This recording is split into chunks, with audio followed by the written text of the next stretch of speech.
Artinya kalau land subsidence terjadi, kemudian air laut naik, maka dengan sendirinya dalam tanda petik makin tenggelam kan Jakarta ya.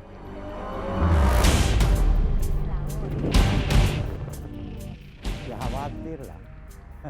Ya, karena kalau Jakarta tenggelam, kita mau kemana?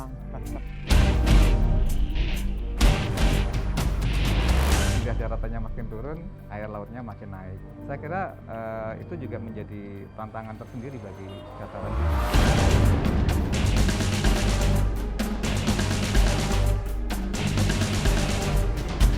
Iya, memang iya. Tinggal laut daripada daratan. Jadi kalau pasang, udah. Kalau nggak ada tanggul begini, Jakarta ini juga jadi lautan.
Bicara tentang penurunan tanah, saya bisa buktikan bahwa penurunan tanah ini bisa kita lihat dari apa yang difahami oleh banyak orang, air laut yang naik.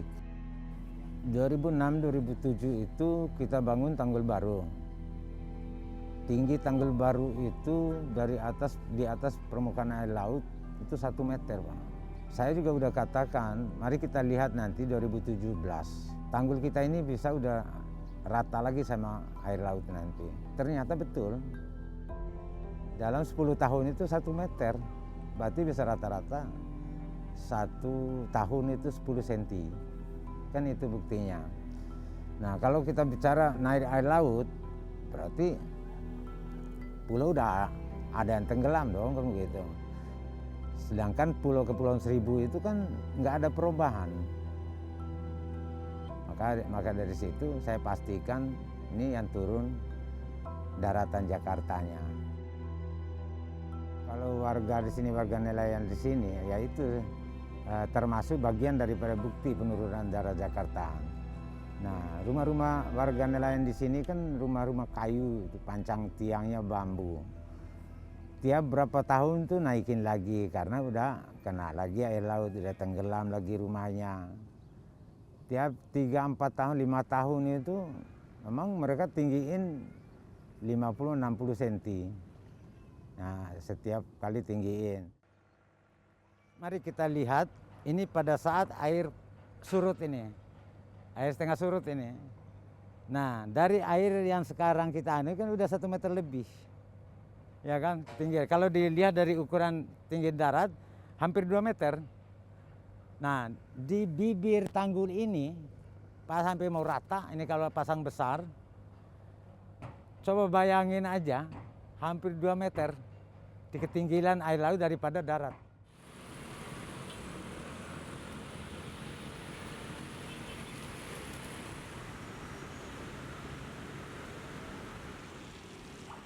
Land subsidence Jakarta sendiri sebenarnya sebagai sebuah konsekuensi dari bagaimana kita memperlakukan kota Jakarta ini ya, di mana masih banyak penduduk yang menggunakan air tanah sebagai sumber air baku, di mana eksploitasi air tanah yang berlebihan mengakibatkan salah satu dampaknya adalah land subsidence di Jakarta. Ini adalah sebuah metode untuk mengetahui pergeseran objek yang ada di darat dengan menggunakan data satelit radar, dan tentu saja juga bisa mendeteksi land subsidence ya. Nah, khusus untuk DKI kita bisa lihat di sini terjadi land subsidence ya, amblesan di area-area yang berwarna merah ini kita bisa lihat. Jadi memang daerah-daerah utara di Jakarta itu memang daerah yang paling terdampak dari adanya fenomena land subsidence ini. Dalam hal ini saya gunakan data Sentinel 1A dan 1B. Di situ saya temukan bahwa land subsidence di Jakarta di daerah-daerah terutama daerah utara ya, itu maksimum bisa sampai 6 cm per tahun. Tetapi rate land subsidence Jakarta kalau saya bisa sampaikan bervariasi, tapi kira-kira antara 6 sampai 10 lah cm per tahun. Untuk Jakarta, terutama area-area yang mengalami land subsidence itu pengambilan air tanahnya dibatasi. Kalau bisa bahkan zero ya.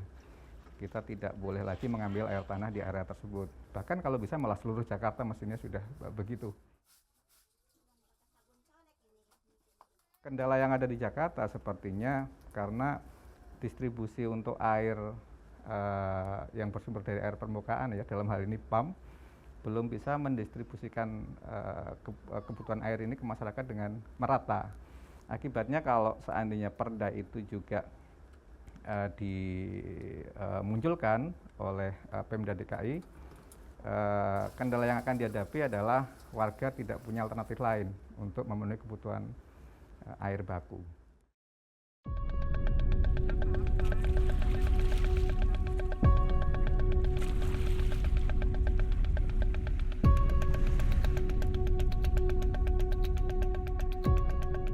Kadang-kadang dulu di sini kita ngejala di sini, ngambil ikannya di sini. Kadang-kadang dapat ikan 9, ikan kue di sini. Ini dari jadi empang dulu sebelum ada tanggul begini. Jadi kita tuh jangan-jangan ini kalau nggak diusahain ini kita kena banjir semua. Jadi kita satu kampung di sini kita di laut bendungin biar nggak kena air masuk.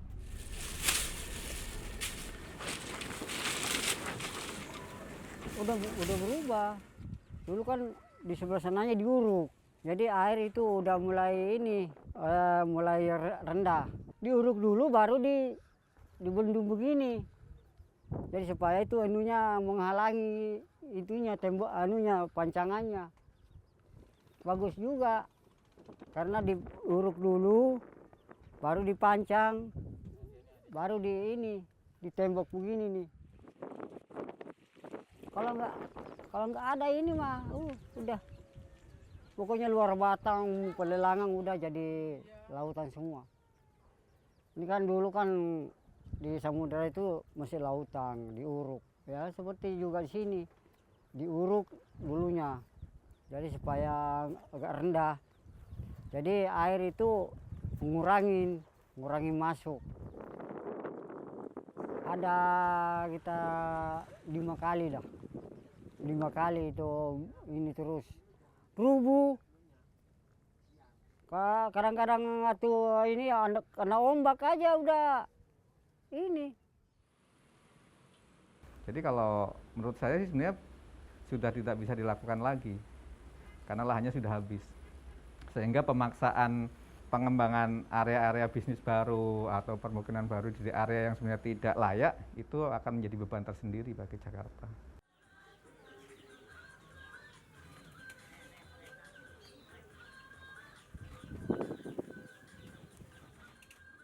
Kalau kita hubungkan dengan realitas land subsidence ya, itu juga memang saat ini kalau di pembahasan AMDAL sebenarnya isu land subsidence itu belum masuk, tidak menjadi sebuah isu utama di situ karena land subsidence Jakarta adalah sebuah fenomena makro kan ya, fenomena makro yang itu tidak akan bisa dijawab dengan AMDAL.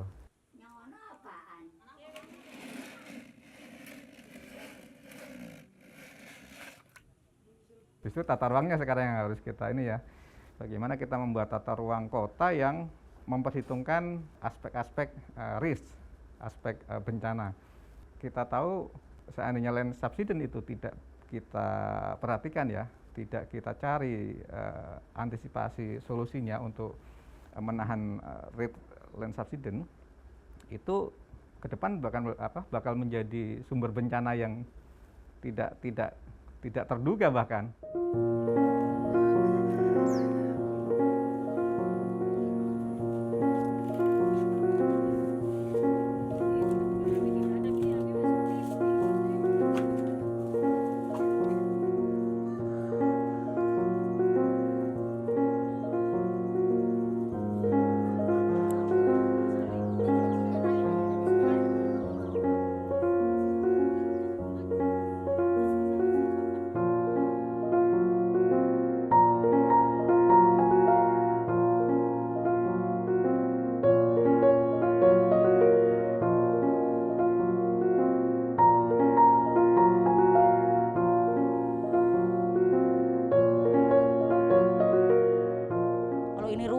Ini rubuh ya pasti air ke sini lah. Enggak lah, mudah-mudahan jangan. Kalau rubuh ya kita kelihatan lah rubuh. Di sini nggak ada ininya, nggak ada, maksudnya tuh jarang yang tidur di sini. Terlalu banyak anak-anak begadang sampai pagi. Anak yang begini-begini kadang-kadang, apalagi kalau bulan puasa, kadang tidur. Full, kadang tidur dari malam sampai pagi. Sini rame terus sih, biarpun begini juga rame terus di sini. Iya iyalah, rasa lah. Jadi orang yang dulu-dulu, jadi sekarang yang dulu-dulu nggak ada, adanya yang baru-baru. Jadi yang ibaratnya yang lama-lama itu yang dulu-dulu, orang dulu-dulu masih kita bisa hitung gitulah, gitu. Sekarang bahkan yang padat orang baru-baru. Iya, ibarat iya. Kalau saya iya padat banget. Pusing jadinya kayaknya, beda gitu loh sama dulu-dulu. Jadi kemanusiaannya juga kayaknya tuh kayak bagaimana gitu, lain gitu loh, gitu nggak kayak dulu-dulu gitu kan. Kalau dulu kan kita ada apa gini kan, ini mah kayaknya ibarat itu mah panas, gersang gitu, gersang. Ya kalian ibu beginilah, karena ibu orang nggak punya ya kan, ibu mau beli barang-barang yang bagus-bagus kan, namanya ibu keadaan rumahnya begini. Takut lah namanya kan, takutnya bagaimana, namanya di bawahnya air, takutnya roboh, bagaimana kita, ya begini aja lah. Yang penting kita asal bisa itu aja, dan kehujanan.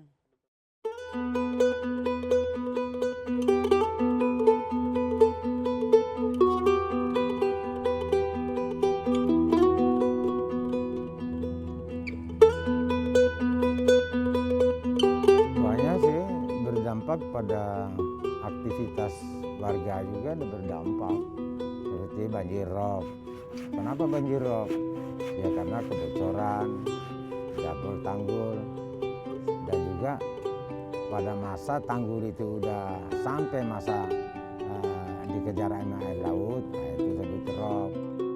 Ini tanggul lama ini, udah banyak retak, ada beberapa di sana, di sini sampai sepanjang tanggul ini kan udah banyak retak. Kalau pas air pasang besar itu kan pada bocornya kencang nih. Bocornya kencang. Kalau lagi suruh begini kan memang enggak kelihatan bocornya. Tapi kalau lagi pasang besar itu sangat luar biasa bocornya. Jadi ini semua warga yang di darat ini tenggelam rumahnya, apalagi pasang besarnya.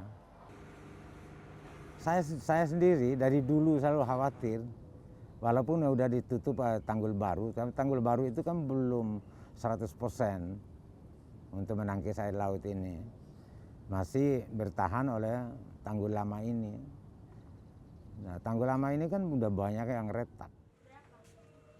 Sampai pemukiman, itu rumah-rumah di atas sana itu Pak, tenggelam itu.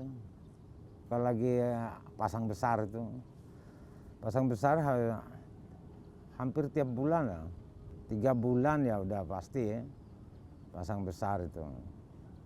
Jadi warga-warga di atas tanggul itu yang di luar, yang di daratnya itu udah pasti tenggelam. karena lebih tinggi air laut. Kalau nggak ada itu, kalau nggak ada tanggul baru ini, saya nggak bisa bayangin akan jebol lagi kayak sepertinya 2007, 2006, 2007. Tapi alhamdulillah, tinggal rembes-rembesnya tanggul lama ini masih berjalan, masih terus. Dan juga udah wajar keropos, udah lebih 10 tahun. Mau nggak mau, apapun yang kita dapatkan sini ya udah. Dan begitu perjalanan hidupnya. Proyek tanggulnya, karena selesai tanggul kan urukan ini lagi, urunya juga kan bukan sedikit Pak. Ini kedalaman air 7-8 meter nih, yang diuruk kalau mau diuruk nih. Ini bukan main-main ini proyek ini. Nah kita tunggu itu. Kalau masalah relokasi yang penting semua aman. Jakarta ini warga saya yakin siap semua.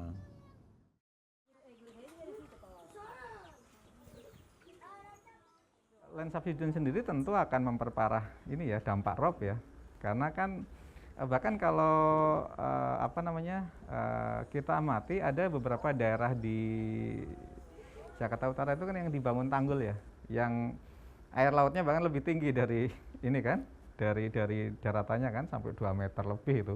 Jadi malah sampai orang kalau mau naik ke perahu itu dikasih tangga kan ya, ada tangga, dia manjat ke tebingnya itu baru bisa naik perahu. Itu luar biasa. Artinya apa? Artinya sebagian daratan Jakarta di utara itu di bawah laut. Sebenarnya konsep giant sea wall itu kan bagaimana kita membuat barrier di utara ya untuk bisa melindungi Jakarta dari arah laut. Itu kan konsepnya agak niru dengan kota Amsterdam ya, di mana karena kotanya memang di bawah laut, maka didesain semacam tanggul raksasa yang bisa melindungi kota itu sendiri. Giant sea wall sendiri juga dihadapkan pada permasalahan terkait kualitas air ya. Kita tahu kan Teluk Jakarta itu begitu tercemar karena memang pencemaran dari Jakarta itu kan ini ya, dari sungai juga kita tahu sungai-sungai di Jakarta kan kondisinya tercemar. Dan kalau kita tidak hati-hati pada saat kita buat barrier dengan giant sea wall itu, selain memang dia punya dampak positif untuk membantu Jakarta ya supaya terlindung dari bahaya yang dari laut, ada kekhawatiran juga bahwa Teluk Jakarta yang tertutup oleh barrier giant sea wall itu akan menjadi kubangan raksasa.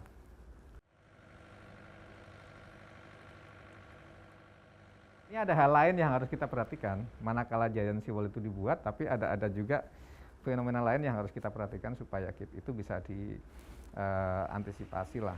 Nah, saya kira kalau seandainya giant sea wall mau dibuat ya Jakarta sendiri harus mengembangkan alternatif bagaimana supaya air permukaannya sendiri sudah clear ya. Jadi begitu masuk Teluk Jakarta sudah memenuhi baku mutu sehingga fenomena kubangan limbah itu tidak sampai terjadi.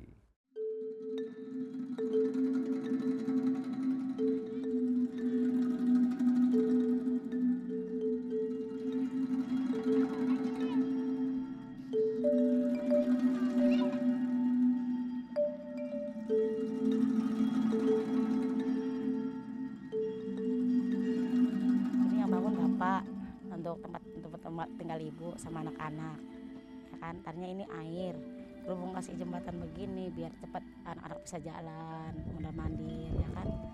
Tadinya ini keropos, bisa keropos kan, mendem keropos, jadi kalau misalnya keropos bisa diganti lagi sama bapak biar bisa lewat lagi anak-anak jalan. Iya begitu sih, namanya kita jamnya atas air ya harus kita bikin tanggul begini supaya kita jangan sampai kena air. Ini kalau pasang air, nih lewat nih, yang putih-putih ini nih, yang hitam-hitam itu, yang nomor-nomor itu tuh, air kesini muncrat. Maksudnya nggak muncrat ke luar sini, ke tembok kayak gitu, kelihatan gitu.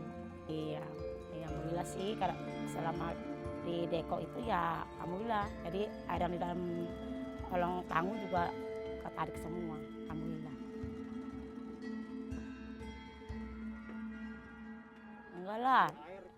Enggak lah, namanya kita kan bikin jembatan, makanya kita cepat-cepat bikin jembatan kan supaya anak-anak jangan sampai kita jebur gitu kan. Ya kita ya gitulah, kita bagaimana baiknya aja ya kan, supaya kita bagaimana cara lewat mundar mandir anak-anak, supaya kita jangan sampai kena musibah, supaya jangan sampai ada apa-apa anak jebur apa gitu ya. Alhamdulillah sih selama ini di ini nggak ada, alhamdulillah.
Bagaimanapun kan Jakarta sekarang, artinya kalau kita bilang Jakarta tenggelam, benar-benar tenggelam kan enggak kan, Jakarta kan masih bisa kita huni juga.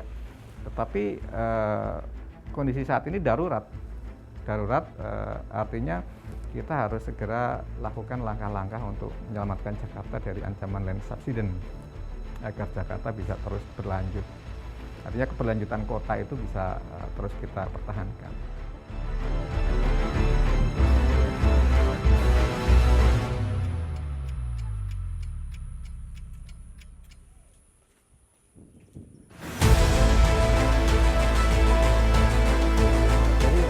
Kehidupan ini kalau nggak ada kata terlambat, soalnya waktu berjalan terus, keadaan itu akan berubah terus dan berubah. Jadi nggak ada kata terlambat. Soalnya kita selalu harus siapkan diri dari sekarang untuk masa-masa yang akan datang.